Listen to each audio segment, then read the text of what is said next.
Hello friends, నేను మీ David sir, polity faculty. మనము ఈ క్లాస్లో బాల కార్మిక వ్యవస్థ గురించి తెలుపుతున్నటువంటి ఆర్టికల్స్, బాల కార్మిక వ్యవస్థ పైన వచ్చినటువంటి సినిమాలు ఏ విధంగా ఉన్నాయి అన్న అంశాన్ని ఇక్కడ మనం చూద్దాం. రానున్నటువంటి కాంపిటేటివ్ ఎగ్జామ్స్లో తప్పనిసరిగా ఈ అంశం గురించి ప్రశ్నలు వచ్చేటటువంటి అవకాశం అనేది ఉంది. ప్రీవియస్లో కూడా చాలా సందర్భాలలో ఈ అంశానికి సంబంధించి ప్రశ్నలు వచ్చినట్టుగా మనకు ప్రీవియస్ పేపర్స్ తెలియజేస్తూ ఉన్నాయి. మరి ఈ బాలకార్మిక వ్యవస్థ గురించినటువంటి విషయాలను మన భారత రాజ్యాంగంలో గనక చూసినట్లు అయితే ప్రాథమిక హక్కులలో భాగంగా ఉన్నటువంటి 24వ ఆర్టికల్, స్టూడెంట్స్ అందరూ క్లాస్ వింటున్నప్పుడు మనకి బోర్డు లేదు కాబట్టి ఎక్స్ప్లెనేషన్ చేయడానికి విన్నటువంటి విషయాలని నోట్స్ రాసుకోవాలని కోరుతా ఉన్నా. మన భారత రాజ్యాంగంలోని 24వ article prohibition of the child labour, బాల కార్మిక వ్యవస్థ నిషేధము అని ఇక్కడ తెలియజేయడం అనేది జరుగుతూ ఉంది.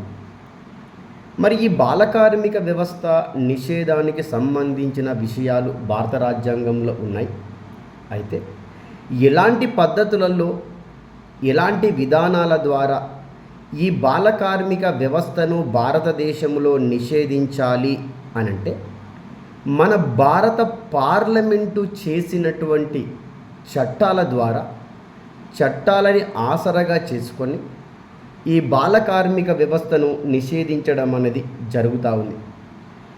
ఈ బాల కార్మిక వ్యవస్థను నిషేధించడం కోసం బ్రిటిష్ వారి ప్రభుత్వంలో కూడా చట్టాలు చేశారు. భారతదేశానికి స్వతంత్రం వచ్చిన తర్వాత రాజ్యాంగాన్ని అనుసరించి కూడా పార్లమెంటులో చట్టాలు చేయడం అనేది జరిగింది. మొట్టమొదటిసారిగా చూసినట్లయితే 1929లో బాల్య వివాహ నిషేధ చట్టం అనేది చేయడం అనేది జరిగింది. 1933లో బాలల శ్రమల దోపిడీ నిషేధ చట్టాన్ని చేయడం జరిగింది.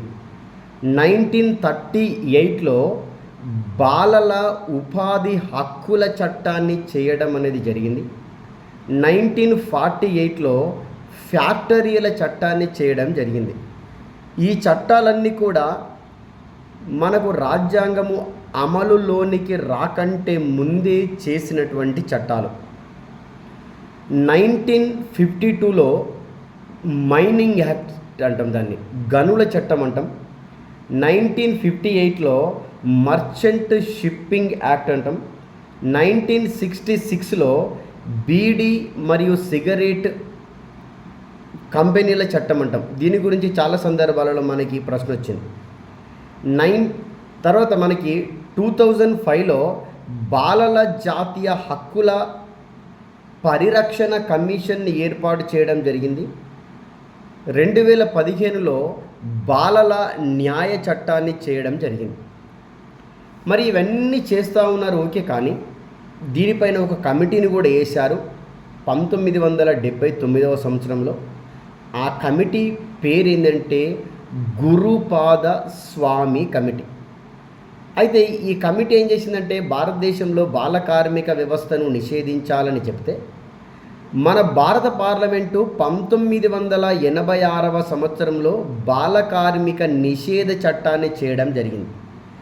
ఈ 1986 బాల కార్మిక నిషేధ చట్టం ప్రకారము ఎవరైనా సరే బాల కార్మికులను ఉపయోగిస్తే 6 నెలల నుండి 2 సంవత్సరాల వరకు శిక్షలుంటాయి. 20,000 నుండి 50,000 వరకు జరిమానాలు విధించడం అనేటటువంటిది జరుగుతూ ఉంటుంది. ఇది ఒక పార్ట్. రెండో పార్ట్ని చూసినట్లయితే మన భారతదేశంలో ఈ బాల కార్మికులు ఎవరైతే ఉన్నారో వీళ్ళందరినీ సేవ్ చేయడం కోసము, బాల కార్మిక వ్యవస్థను నిషేధించడం కోసము ఒక పోర్టల్ని కేంద్ర ప్రభుత్వం ప్రారంభించింది. ఆ పోర్టల్ పేరేంటి అంటే పెన్సిల్ అనేటటువంటి పోర్టల్. ఎగ్జామ్లో చాలా సందర్భాలలో అడిగినాడు మనకి, పెన్సిల్ అనే పోర్టల్ ఎవరి కోసం పనిచేస్తుంది అంటే బాల కార్మిక వ్యవస్థ నిషేధం కోసం పనిచేయడం అనేది జరుగుతూ ఉంది. మరి ఎవరైతే చిన్నపిల్లలు ఉన్నారో వాళ్ళు ఒకవేళ తప్పిపోయినట్లు అయితే ఆ తప్పిపోయినటువంటి వాళ్ళందరినీ వెతకి రక్షించడం కోసం కూడా ఒక వెబ్సైట్ని ప్రారంభించడం అనేది జరిగింది మన కేంద్ర ప్రభుత్వము. కోయా పాయ దాని పేరు. కాబట్టి ఈ విషయాన్ని మీరు ఖచ్చితంగా గమనించాలి. తర్వాత 1975లో ఈ పిల్లలు ఎవరైతే ఉన్నారో పిల్లలందరి యొక్క సంక్షేమం కోసము జాతీయ బాలల బోర్డును ప్రారంభించడం అనేది కూడా జరిగింది. ఇది 2వ పార్ట్.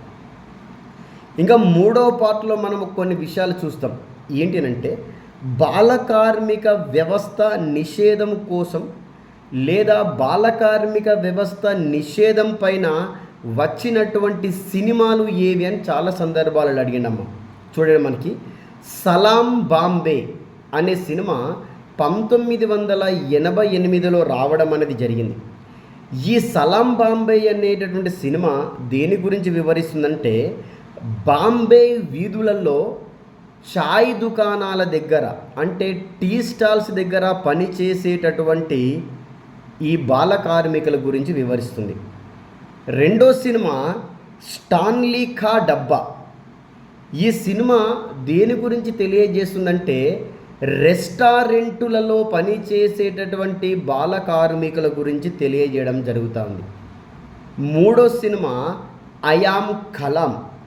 ఈ అయామ్ కలాం అనే సినిమా రోడ్డు పక్కన దాబాలు ఉంటాయి కదా, ఈ దాబాలలో పనిచేసేటటువంటి బాల కార్మికులను గురించి తెలియచేయడం అనేది జరుగుతుంది. మరో సినిమా పేరు ఏంటంటే వాలై. ఈ వాలై అనేటటువంటి సినిమా అరటి తోటల్లో పనిచేసేటటువంటి బాల కార్మికుల గురించి తెలియచేయడం అనేది జరుగుతూ ఉంది. మరో సినిమా ఏంటంటే నేను అనేటటువంటి సినిమా. ఈ నేను అనేటటువంటి సినిమా దేని గురించి వివరిస్తుందనంటే అనాథ ఆశ్రమాలలో ఉన్నటువంటి పిల్లల యొక్క జీవన విధానాలను గురించి వివరించడం అనేది జరుగుతూ ఉంది. దాని తర్వాత ఇంకా యూట్యూబ్లో కూడా కొన్ని సినిమాలు ఉన్నాయి. దర్పణ్ అనేటటువంటి సినిమా, బైతుల్లా అనేటటువంటి సినిమా, స్టాప్ చైల్డ్ లేబర్ అనేటటువంటి సినిమా. ఇవి సినిమాలు, కొన్ని చట్టాలు, ఒక ఆర్టికల్. వీటన్నిటిపైన కేంద్ర ప్రభుత్వం చట్టం చేస్తూ ఉంది. సినిమాల రూపంలో కూడా చాలా ప్రజలను చైతన్యం చేయడం అనేది జరుగుతూ ఉంది.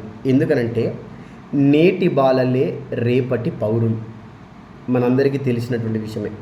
వీళ్ళందరూ ఈనాడు బాల కార్మికులుగా ఉన్నట్లయితే రేపటి దినాన వీళ్ళంతా ఏమైపోతారంటే కార్మికులుగా మారిపోతారు. ఈనాడు బాల కార్మికులుగా మారిపోతే ఒక రోజున మన భారతదేశము కార్మిక దేశంగా మారిపోతూ ఉంటుంది. కాబట్టి బాల కార్మికుల పైన ఉన్నటువంటి చట్టాలన్నిటినీ మనము కూడా పాటిద్దాం. బాల కార్మిక వ్యవస్థ లేకుండా చేద్దాం. వాళ్ళని చదువుకోవడానికి అవకాశాలు కల్పిద్దాం. కాంపిటేటివ్ ఎగ్జామ్స్కి ప్రిపేర్ అవుతున్న వ్యక్తులందరూ ఈ అంశాలపైన కనీసమైనటువంటి అవగాహన కలిగి ఉన్నట్లయితే ఒక మార్కు తప్పకుండా రావడానికి అవకాశం అనేది ఉంటుంది. All the best my dear students.